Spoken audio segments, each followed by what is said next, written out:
24º domingo del tiempo ordinario. Lectura del Santo Evangelio según San Marcos, capítulo 8, versículos del 27 al 35. En aquel tiempo, Jesús y sus discípulos se dirigieron a los poblados de Cesarea de Filipo. Por el camino les hizo esta pregunta: ¿Quién dice la gente que soy yo? Ellos le contestaron: algunos dicen que eres Juan el Bautista, otros que Elías y otros que alguno de los profetas. Entonces él les preguntó: ¿y ustedes quién dicen que soy yo? Pedro le contestó: tú eres el Mesías. Y él les ordenó que no se lo dijeran a nadie. Luego se puso a explicarles que era necesario que el Hijo del Hombre padeciera mucho, que fuera rechazado por los ancianos, los sumos sacerdotes y los escribas, que fuera entregado a la muerte y resucitara al tercer día. Todo esto lo dijo con entera claridad. Entonces Pedro se lo llevó aparte y trataba de disuadirlo. Jesús se volvió y mirando a sus discípulos, reprendió a Pedro: apártate de mí, Satanás, porque tú no juzgas según Dios, sino según los hombres. Después llamó a la multitud y a sus discípulos, y les dijo: el que quiera venir conmigo, que se niegue a sí mismo, que cargue con su cruz y me siga. Pues el que quiera salvar su vida, la perderá, pero el que pierda su vida por mí y por el Evangelio, la salvará.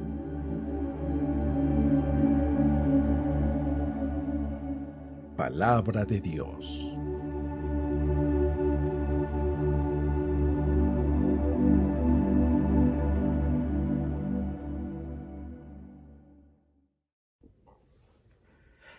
Muy buenos días. El día de hoy en el Evangelio es uno de los evangelios que creo que más se utilizan en los retiros, porque nos llena de mucha inspiración y de mucha meditación. Es un evangelio donde Jesús hace una pregunta de quién es Él, tanto para la gente, qué dicen los demás, como qué es lo que dicen sus discípulos. Y es que debe de haber una diferencia entre lo que opinan los demás de Jesús que lo que opinan sus discípulos. Pero no solamente la diferencia es en cuanto a una opinión, sino también en cuanto a la forma en cómo se vive. Porque si pudiéramos nosotros decir quién es Jesús sin palabras, sino con nuestro testimonio de vida, en realidad se va a diferenciar de aquel que no cree quién es Jesús o que no ha tenido la misma experiencia que nosotros. Ahora, no estoy dándote la reflexión, te estoy dando solamente la introducción, porque en realidad, en esta ocasión, cuando leía todo el evangelio que nos propone la liturgia, veía como algunos momentos muy fuertes, en donde si vemos todo el evangelio completo, nos vamos a dar cuenta que hay una enseñanza muy fuerte atrás de estas preguntas o de estas situaciones que el evangelio nos relata el día de hoy. Sin más, escuchemos lo que dice el evangelio. En aquel tiempo, Jesús y sus discípulos se dirigieron a los poblados de Cesarea de Filipo. Por el camino les hizo esta pregunta: ¿quién dice la gente que soy yo? Ellos contestaron: algunos dicen que eres Juan el Bautista, otros que Elías y otros que alguno de los profetas. Entonces él les preguntó: ¿y ustedes quién dicen que soy yo? Pedro le respondió: tú eres el Mesías. Y él les ordenó que no se lo dijeran a nadie. Luego se puso a explicarles que era necesario que el Hijo del Hombre padeciera mucho, que fuera rechazado por los ancianos, los sumos sacerdotes y los escribas, que fuera entregado a la muerte y resucitara al tercer día. Todo esto lo dijo con entera claridad. Entonces Pedro se lo llevó aparte y trataba de disuadirlo. Jesús se volvió y mirando a sus discípulos reprendió a Pedro con estas palabras: apártate de mí, Satanás, porque tú no juzgas según Dios, sino según los hombres. Después llamó a la multitud y a sus discípulos y les dijo: el que quiera venir conmigo, que renuncie a sí mismo, que cargue con su cruz y que me siga. Pues el que quiera salvar su vida la perderá, pero el que pierda su vida por mí y por el evangelio, la salvará. A lo que quiero que ahorita nos enfoquemos un momento es de que Jesús está caminando por Cesarea de Filipo. Y resulta que esa ciudad no es una ciudad religiosa, sino más bien fue fundada no por el rey David, fue fundada totalmente ajeno a la cultura hebrea. No es ninguna de las posesiones de las 12 tribus de Israel, ni nada por el estilo. Incluso su mismo nombre habla de que es del Imperio Romano, Cesarea de Filipo, del César Felipe. O sea, nada que ver con el pueblo de Israel.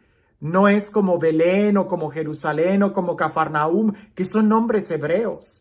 Jesús los está sacando en una región donde no hizo milagros. No fue Cafarnaúm, donde hacía muchos milagros, o en el mar de Galilea, sino en un lugar donde no había nada. Ahí, en la nada, les pregunta, ¿qué dice la gente? ¿Quién es Jesús? ¿Y quiénes dicen ustedes? Porque si Jesús les hubiera preguntado en el monte Tabor o después de haber hecho algún milagro, pues sería fácil responder, oh, tú eres Dios, tú eres... Pero cuando Jesús pregunta, ¿quién soy yo? Es cuando Él no ha hecho nada, cuando Él guarda silencio. Y ahí es donde más debemos nosotros demostrar quién es Dios para nosotros. Por ejemplo, después de un retiro, es muy fácil decir, sí, Dios es esto y aquello en mi vida. Pero en los problemas, en las dificultades, ¿quién es Dios para ti? Ahora, momento enseguida, después de que Pedro confiesa que Jesús es el Cristo, momento enseguida Jesús les empieza a hablar de que Él va a padecer, va a ser traicionado, va a ser vendido, lo van a matar y que al tercer día va a resucitar. Y Pedro se lo toma aparte y le dice, no, lejos de ti que esto te suceda. Lo empieza como a disuadir, a lo que Jesús lo reprende y lo reprende de una manera muy fuerte. Apártate de mí, Satanás, porque tus pensamientos no son de Dios, sino de los hombres. ¿Cuáles son los pensamientos de los hombres a los cuales Jesús está reprendiendo en ese momento? Porque los hombres piensan que a la gente buena le va bien. Los hombres piensan que estar con Dios todo debería de estar bien. Y no es así. El Mesías, el Cristo, a quien Pedro profesa de fe, es el mismo que va a sufrir, que va a padecer, que lo van a asesinar, que va a morir en la cruz. Y Jesús es la persona más buena que ha existido. Y yo sé que alguien me va a decir, sí, pero Jesús tenía un propósito en su muerte. Sí, yo lo sé. Pero es mentira decir que a los buenos todo les va bien. No es cierto. A los buenos también les va mal. Por eso es importante saber quién es Dios para mí en los momentos de dificultad. Y si alguien me dice, pero ¿por qué es así? Pues porque así es la vida. Y hay que decirlo tal cual. Porque muchos, y da tristeza que el día de hoy predican un evangelio que algunos lo han llamado como el evangelio de la prosperidad, o yo diría el evangelio de la felicidad, de la dulzura, de la mediocridad, de la fantasía, donde, sí, cree y todo va a estar bien. Espérame, una cosa es creer y otra cosa es tener fe. Son dos palabras diferentes. Creer, tú puedes creer, pero tener fe es adherirte a Dios aún en el momento de la prueba. ¿Por qué Dios deja que cosas malas sucedan? Pues sería bueno preguntarle a Él, ¿no? Pero algo sí te digo, que no seríamos capaces de disfrutar o de valorar la felicidad si no es en contraste con un momento de sufrimiento. Si no, ¿cómo vas a saber que estás feliz si nunca has sufrido? Te pongo este ejemplo. Una música, una melodía musical, la disfrutamos cuando tiene notas altas y notas bajas. No se hace música con una sola nota. Tiene que haber contrastes. Una pintura, una obra de arte, una pintura, es obra de arte mientras más colores y contrastes tiene entre las luces y las sombras. Si fuera de un solo color, no lo llamaríamos obra de arte. La vida, nuestra vida, tiene momentos buenos y momentos malos. tiene momentos felices y momentos de sufrimiento, y así es la vida. Por eso Jesús, lejos de prometer así como que bienestar temporal bajo el concepto que tenemos el día de hoy de felicidad, lo que sí dice es que si alguien quiere ser su discípulo, que tome su cruz diaria y que lo siga. Y hasta este momento alguien puede pensar, entonces, ¿qué caso tiene tener fe y creer en Dios y como quiera nos va a ir, como la vida nos vaya marcando la pauta? Pues es que creer en Dios, tener fe en Dios, aceptar a Jesús en nuestra vida, nos hace elevar los ojos y poder contemplar toda la obra de arte. Y no quedarnos estancados en una nota musical, y no quedarnos estancados en una sombra de todos los colores que tiene ese paisaje pintado. El tener fe en Jesús nos hace caminar con Él hasta la resurrección, porque Jesús dice, quien quiera ser mi discípulo, tome su cruz y sígame. Lo contrario es quedarse estancado en un lugar. Y es tan peligroso quedarte estancado en una nota baja, en una nota de depresión, en un cuadro de sombras de esa pintura. Es tan peligroso quedarte ahí que quedarte estancado en una nota alta en la música, o en un rayo de luz, o en un cuadro de luz en la pintura, porque al querer quedarte estacionado en esa nota musical, arruinas toda la melodía. Déjalo todo, suéltalo y deja que se escriba música. Déjalo todo, no te estanques, camina. Tener fe es la experiencia de llegar al cielo, no con la felicidad que entendemos el día de hoy aquí, sino con la felicidad de la vida bienaventuranza, de la eternidad. ¿Y cómo sería eso? Mira, te lo pongo como un ejemplo. A mí me ayudan los ejemplos. Es como la vida aquí en la tierra, es como estar saboreando un caldo o un menú, un platillo.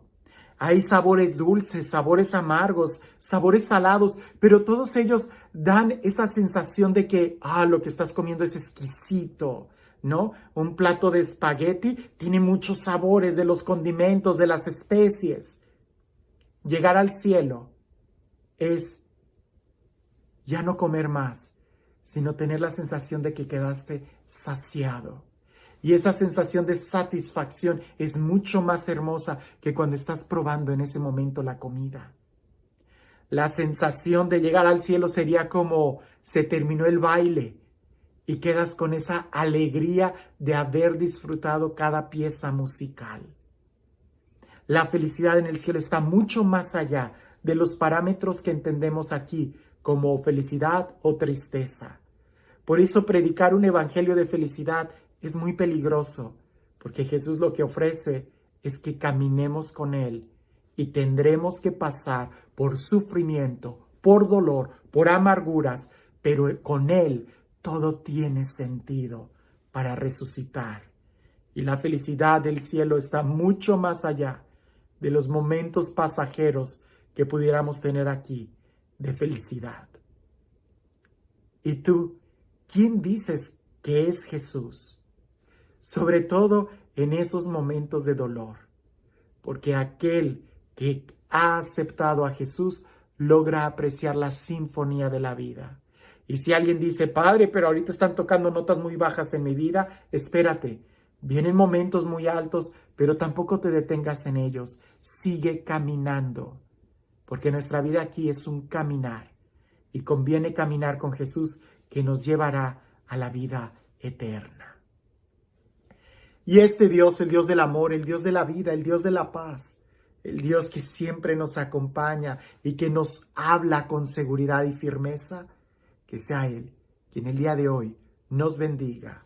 En el nombre del Padre, del Hijo y del Espíritu Santo. Decía mi abuelita, el que quiera azul celeste, que le cueste.